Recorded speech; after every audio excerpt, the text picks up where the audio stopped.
bahwa hari Jumat akan dicadangkan untuk pemanggilan pihak-pihak yang dipandang perlu oleh Mahkamah Konstitusi berdasarkan hasil rapat yang mulia para hakim tadi pagi.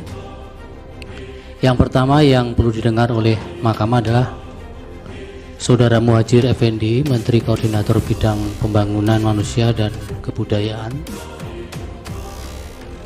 Republik Indonesia.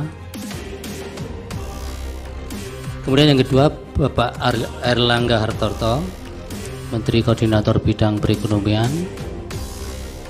Tiga, Ibu Sri Mulyani Indrawati, Menteri Keuangan. Empat, Ibu Tri Risma Harini, Menteri Sosial.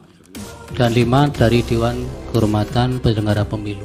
Di Mahkamah Konstitusi masih terus berlanjut. Hari ini jadwalnya adalah menghadirkan para saksi dan ahli dari termohon, dalam hal ini KPU gitu ya, Bung Rocky. Dan yang sangat menarik kemarin itu majelis hakim di Mahkamah Konstitusi memutuskan mereka akan memanggil 4 orang menteri pada hari Jumat nanti ya. Itu menteri itu adalah Erlangga Hartarto, kemudian Muhadjir Effendi, Menko PMK, Ibu Sri Mulyani dan Ibu Risma. Ini akan dilakukan pada hari Jumat, Bung Rocky. Tapi kata hakimnya nggak boleh tanya yang pihak pemohon, hanya hakim yang akan menanya-nanya soal itu gitu. Tapi apapun saya kira ini cukup menarik karena kemudian ada tambahan usulan dari 03. Mereka minta kalau bisa karena mereka 03 itu minta Kapolri dipanggil, kemudian terkait dalam hal ini Yusril dan kawan-kawan minta agar Kepala BIN juga dipanggil. Kita tahu itu kan peta anunya, kira-kira main catur atau pukulan bola biliarnya kemana kira-kira gitu ya Bung Rocky. Oke, kita mulai dengan satu keadaan baru di dalam Mahkamah Konstitusi, yaitu keinginan untuk melihat keadilan bukan sekedar versi kuantitatifnya, tapi justru versi kualitatifnya. Ya. Karena ini satu peristiwa yang unik di Indonesia. Presiden ikut campur dengan menyodorkan langsung anaknya tuh. Jadi di situ mulai soal moral tuh. Jadi kalau misalnya dikatakan harus dibuktikan secara kuantitatif, oh iya, pembuktian kuantitatif itu diakibatkan oleh kecurigaan kualitatif, kan itu dasarnya tuh. Jadi yang kualitatif itu artinya kualitas pemilu dari awal sudah dirusak oleh ambisi Pak Jokowi, dan ambisi itu makin lama makin liar tuh. Tetapi yang liar itu akhirnya ditemukan faktanya pada keinginan dia untuk meneruskan dinasti. Jadi kata dinasti itu nggak boleh dilupakan sebagai konteks dari persidangan di Mahkamah Konstitusi. Kalau bukan Gibran, nggak ada huru-hara yang panjang berbulan-bulan di Indonesia tentang pemilu tuh. Jadi hanya karena soal etik sebetulnya, maka publik mulai untuk mencari cara supaya pemilu itu dibatalkan lah, didiskualifikasi segala macam. Jadi ini bukan sekedar menghitung kuantitatif, tapi dari awal yang disebut terstruktur, sistematis dan masif itu dimulai dari sistematiknya cara berpikir Jokowi untuk melanggengkan kekuasaan. Itu kan nggak mungkin dibuktikan secara kuantitatif. Kita hanya lihat itu regulasi yang dikeluarkan Jokowi apa tuh, sistem perencanaan pemilu seperti apa. Semua itu adalah data kuantitatif di bidang regulasi, bukan data kuantitatif soal jumlah suara yang dipalsukan. Kan itu dasarnya. Jadi poin pertama saya senang karena publik artinya balik pada kesadaran bahwa dari awal problem kuantitatif, yaitu membuktikan 13 juta itu sebetulnya cuma efek dari disodorkannya Gibran, kan itu soalnya. Dan berlakulah prinsip ya bahwa di mana ada anak, di situ ada ayah yang berupaya supaya anaknya lolos. Nah, pembuktian itu sudah menyangkut bidang moral tuh. Nah, itu yang menyebabkan orang-orang kemudian melihat bagaimana jumlah argumen moral itu jauh lebih berguna dari jumlah argumen legal yang mau diajukan di Mahkamah Konstitusi. Ada Romo Magnis di situ. Kita lihat bagaimana fungsi-fungsi moral itu diajukan sebagai dalil untuk membatalkan pemilu. Ada Yusril yang akhirnya gangguan moralnya juga terjadi itu. Jadi ada Hotman Hotman Paris yang terlihat dia juga mengalami gangguan moral karena gugup dan gagap untuk mengajukan pertanyaan. Sebetulnya pertanyaan yang menjebak itu menunjukkan bahwa dia sebetulnya ingin menghindar dari gangguan moralnya tuh. Jadi berupaya untuk mengalihkan semata-mata pada subjek, yaitu pelanggaran pemilu, padahal pelanggaran pemilu itu bukan apa yang didalilkan di Mahkamah Konstitusi sekarang, tapi jauh sebelumnya. Jadi kelihatannya kita lihat juga bagaimana seorang pakar statistik itu, ekonometri itu membantu kita untuk memodelkan, karena pemodelan itu adalah bagian untuk mengefisienkan pembuktian tuh. Nah sekarang kita lihat ada kecemasan justru pada Pak Jokowi, sehingga dia sebetulnya tahu bahwa ini berbahaya untuk dilanjutkan, tetapi kemampuan kita untuk membaca bahwa publik Indonesia menuntut terus keadilan itu membuktikan bahwa soal-soal pemilu itu jangan lagi didalilkan sekedar soal kuantitatif. Nah, Mahkamah Konstitusi kita dorong dengan moral support juga bahwa mereka punya kemampuan untuk membalikkan keadaan. Kalau ada ketidakjujuran dan itu harus dibuktikan secara kuantitatif, tentu itu dari awal yang diinginkan oleh 02. Tetapi Mahkamah Konstitusi punya hak untuk mengatakan tidak, bukan sekedar soal kuantitatif, soal kualitatif itu yang justru lebih berbahaya. Kenapa? Karena tadi itu poin kita selalu adalah Gibran itu disodorkan sebagai upaya untuk mengadu-adu demokrasi, dan itu adalah soal kualitas presiden. Jadi soal problem kualitatif yang harusnya mendahului problem kuantitatif. Jadi bagus juga bahwa akhirnya akan dipanggil 4 menteri itu, dan dipanggil 4 menteri ini yang akan diuji moralnya, bukan lagi kemampuan akademisnya. Kalau dia datang ke Mahkamah Konstitusi itu udah mengganggu presiden sebetulnya kan. Jadi sebetulnya kehadiran Sri Mulyani dan Ibu Risma terutama itu bukti bahwa kecurangan kualitatif diakui diam-diam oleh Risma dan Ibu Sri Mulyani. Kalau cuma soal kuantitatif ya Risma dan Sri Mulyani bilang ya memang datanya begitu kok, jumlah yang harus dikeluarkan BLT segitu, dan Sri Mulyani pasti akan bilang ya anggaran yang diperlukan untuk itu ya segini, kan selesai. Tetapi kalau mereka tidak datang justru ada problem, artinya dia ditahan oleh Jokowi kan cuma itu masalahnya kalau mereka sambil nggak datang. Karena kalau mereka datang itu artinya mereka tahu mereka akan ditanya soal kualitatif walaupun dengan pertanyaan kuantitatif.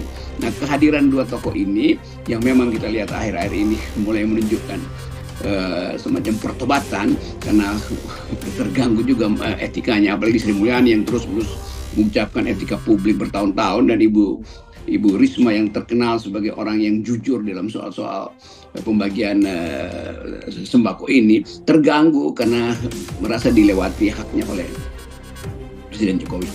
Ya. Ini kalau kita lihat ya memang menarik sekali Bung Rocky, karena kita melihat benar bahwa paslon 02 itu mencoba menarik persoalan itu hanya sekedar perselisihan jumlah suara. Kan memang begitu ya, maksudnya Mahkamah Konstitusi berdasarkan aturannya mereka menangani sengketa perolehan suara PHPU-nya begitu. Tetapi mereka yang lupa bahwa Mahkamah Konstitusi itu juga menguji sebagai the guardian of constitution kan, itu yang dia, dan itu yang betul-betul sekarang baik saksi-saksi yang diajukan oleh 01 maupun 02 itu betul-betul menunjukkan bahwa Pak Jokowi itu betul-betul melabrak semua undang-undang dan juga konstitusi kan itu. Jadi ini menurut saya adu cerdik di antara mereka.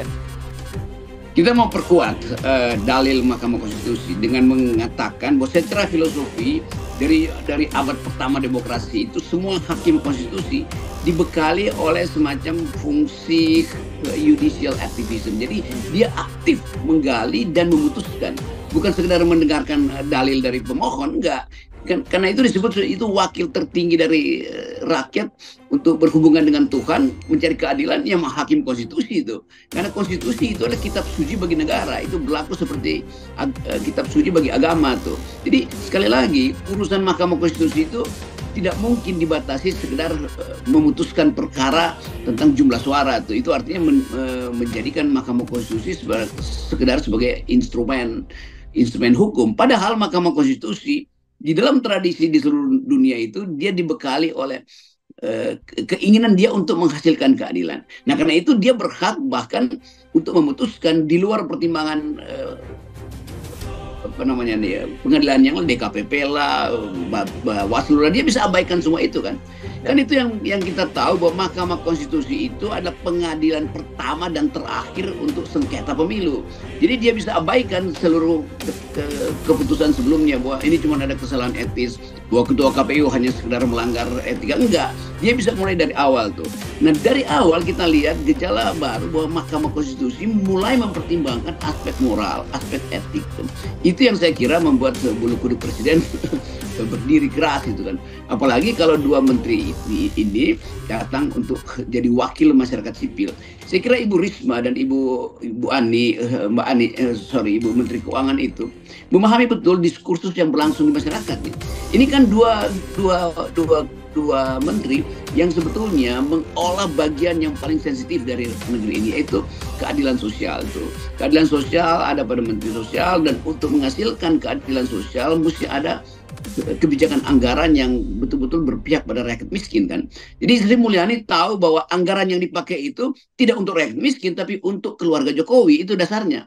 Walaupun ada pembuktian bahwa itu buat rakyat, oh iya, tetapi motif Jokowi untuk membagi-bagikan sendiri itu menunjukkan dia ingin mengeluk-elukkan keluarganya itu. Lain kalau Gibran nggak ada di situ, ya Jokowi mungkin lebih gampang, ini buat rakyat. Ini ada Gibran, itu artinya Jokowi memanfaatkan anggaran dan bansos itu untuk kepentingan Gibran. Cuman itu dalilnya tuh, nggak ada dalil lain di situ tuh. Nah ini saya kira yang mesti kita perkuat, bahwa Mahkamah Konstitusi punya hak untuk memulai penyelidikan tanpa perlu mempertimbangkan apa yang sudah diputuskan oleh DKPP, diputuskan oleh Bawaslu segala macam. Karena teguran rakyat itu datang secara tiba-tiba dan orang lihat, oh Mahkamah Konstitusi ternyata boleh dipakai untuk segala argumen itu, bukan sekedar terbatas pada argumen-argumen pembuktian jumlah. Dan itu pengadilan sangat teknis. Lain kalau tidak ada Gibran dari awal, ya boleh aja sekedar menghitung. Tetapi sistematis, terstruktur dan masif dimulai ketika naluri politik Jokowi itu sudah bekerja mendahului aturan pemilu yang sebetulnya harus dia taati. Ya, kan kelihatan sekali sekarang narasi yang dibangun baik oleh pengacara tim Paslon 2 maupun koalisi partai pendukung Paslon 02 kan, bahwa mereka mau menarik persoalan ini bahwa ranahnya Mahkamah Konstitusi itu adalah selisih penghitungan suara lah, sengketa penghitungan suara begitu ya. Makanya kemudian mereka terkejut ketika muncul beberapa saksi yang diajukan orang, seperti ada Joherman Syah Johan yang pernah jadi Dirjen Orda, dan dia pernah jadi PLT kepala daerah, gubernur begitu, dan dia bisa bercerita bagaimana posisi seorang kepala daerah itu, kata dia, dan itu pasti mereka punya semacam keterkaitan yang ketundukan terhadap mereka yang menunjuknya menjadi ke PLT. Dalam hal ini tentu saja Presiden dan Menteri Dalam Negeri kan di atasnya begitu ya Bung Rocky. Terus yang Anda tadi singgung soal model dari ekonometri tadi itu. Sekarang mereka juga mencoba kalau gitu tunjukkan secara kuantitatifnya bisa tidak? Pertanyaan saya, mereka kan selama ini yang selalu menggunakan lembaga survei untuk menjustifikasi apa yang mereka lakukan. Itu kan sangat simpel sekali sebenarnya. Kalau lembaga survei itu hanya semacam persepsi publik. Sementara model yang digunakan ekonometri itu jauh lebih complicated gitu ya Bung Rocky, lebih canggih lah bahasanya gitu.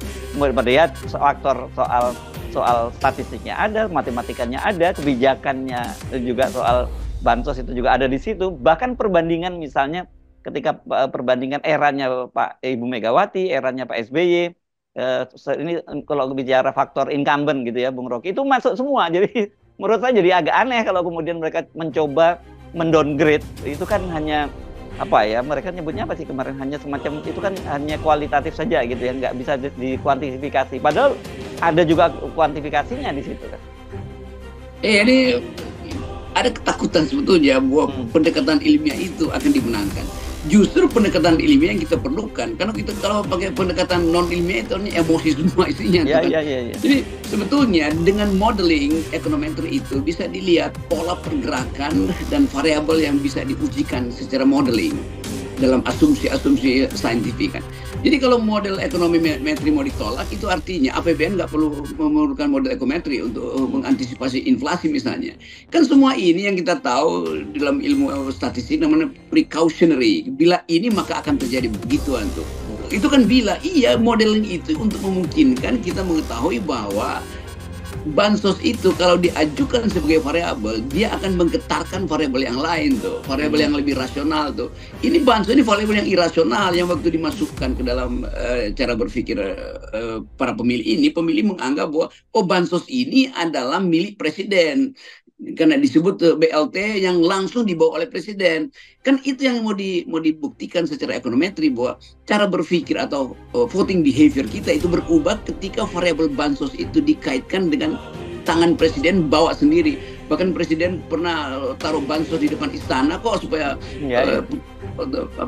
ojek motor ambil, dan ojek tahu ini punya presiden tuh. Tetapi dalam pembuktian kita mau terangkan bahwa fungsi dari modeling itu untuk mengefisienkan pembuktian, bukan untuk membatalkan pembuktian. Dan itu intinya dalam perbandingan, bahwa waktu survei kalian pakai sampling random segala macam, apakah itu juga bukan saintifik tuh.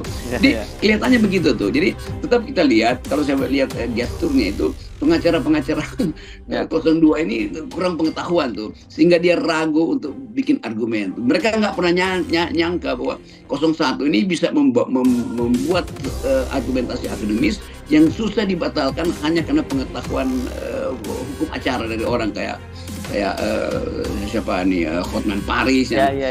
Bahkan mengajukan pertanyaan jebakan aja kebaca sama Romo Magnis kan gampang betul kita lihat kan. Artinya kayak Hotman Paris dia nggak ngerti apa fungsi precautionary dalam modeling ekonometri itu. Bahkan kalau kita tanya apa Pak Hotman Paris ngerti bahwa ada ilmu yang namanya the economic analysis of law, yaitu memakai metode ekonomi untuk melihat dalil-dalil hukum. Jadi soal-soal semacam itu. Jadi kehilangan kekurangan pengetahuan mutakhir tentang fungsi dari ilmu pengetahuan untuk mendalilkan sesuatu yang sebetulnya bisa diputuskan dengan mudah melalui pasal-pasal hukum. Tapi pasal-pasal hukum itu kan pasal-pasal positivistik yang tidak bisa dipakai untuk menerangkan konteks kenapa behavior orang berubah itu. Oh ya, karena dia memang agamanya udah nggak bisa dirubah. Memang itu betul. Tapi kalau argumen BLT dimasukkan, kenapa mereka tolak? Sama juga kan. BLT itu juga sama dengan bujukan surga di dunia kan, itu intinya sama. Lebih konkret malahan Bung Rocky. Ya. Sebelum masuk surga udah masuk ke karung BLT dulu tuh tangan. Nah, ini menarik karena kalau sekarang rupanya saya dalam sidang hari ini itu majelis hakim malah terdistrak, atau kalau bahasa anak sekarang mungkin salah fokus dengan cincin berliannya Hotman, bukan argumennya Hotman. Saya baca begitu malahan. Sementara Yusril seperti kita bahas kemarin, saya kira memang dia sudah tidak punya semacam otoritas moral lagi untuk tetap bersama dengan paslon 02, karena dia jelas tidak sepakat dengan majunya Gibran sebagai calon wakil presiden dari Prabowo, karena menurut dia itu problematik dan juga itu ada persoalan etika dan moral yang menurut dia kalau saya jadi Gibran saya tidak akan maju menjadi calon wakil presiden. Kalau Yusril bukan seorang aktivis, kalau Yusril bukan seorang yang menuntun Indonesia keluar dari reformasi melalui bujukan teoritisnya pada Pak Harto, sudah menurut aja nanti saya buatkan draft pengunduran diri yang masuk akal tuh. Kalau Yusril bukan seorang tokoh masyumi, kalau Yusril bukan sahabat berdebat saya misalnya, itu boleh kita izinkan Yusril mendua dalam soal moral dan hukum positivistik. Tetapi kita tahu bahwa Yusril itu dari mahasiswa menjadi ketua majelis permusyawaratan mahasiswa di UI. Saya tingkat 1, dia tingkat 3, tingkat 4, tingkat 5 bahkan tuh. Jadi karena saya kenal Yusril, maka saya tahu bahwa dia memang ada dalam dilema moral tuh. Kan kita bisa tahu teman-teman kita kan. Jadi Yusril memberi sinyal sebetulnya bahwa udahlah, memang ada hal yang bisa dibuktikan secara kuantitatif, tetapi ada hal yang lebih penting, yaitu penyelundupan kepentingan Jokowi melalui pemaksaan Gibran jadi wakil presiden, walaupun melanggar etika dan bahkan melanggar aturan KPU. Yang KPU belum berubah aturannya, tapi dia diloloskan sebagai wakil presiden kan. Jadi Yusril tidak mungkin berbohong terhadap logika dan hati nuraninya tuh. Jadi tetap kita anggap bahwa Yusril itu sebetulnya setuju bahwa pemilu ini curang kan, cuman itu kan. Satu-satunya alasan karena dia ada di 02 tuh. Jadi muka Yusril atau wajah intelektual Yusril itu memperlihatkan bahwa dia sebetulnya tahu bahwa ada fraud, ada kecurangan tuh. Hotman Paris juga sebetulnya ngerti, cuman Hotman Paris tidak punya kemampuan argumentasi yang agak jelimet karena biasa menangani kasus-kasus konkret kan. Ini kasus yang memerlukan pengetahuan metodologi, dalil-dalil filsafat hukum yang bagi Hotman itu terlalu rumit untuk dia pikirkan kan. Karena cahaya pikirannya mungkin tertutup oleh kilaunya cincin-cincin yang ada di tangannya dia kan. Itu kira-kira soalnya. Oke, saya kira makin menarik ini persidangan di Mahkamah Konstitusi, dan saya lihat animo publik memang sangat tinggi sekali untuk melihat itu. Lepas dari apapun hasilnya, saya kira memang ini mencerahkan apa yang terjadi sekarang di Mahkamah Konstitusi itu, Bung Rocky. Ya, kecuali memang orang-orang yang sudah jumut, memang akan menutup mata hatinya, ya nggak akan tercerahkan begitu. Saya menganggap bahwa ada diskusi juga di teman-teman Gerindra yang paham bahwa oke, akan ada satu keputusan yang mungkin tidak sesuai yang mereka prediksi. Tapi dulu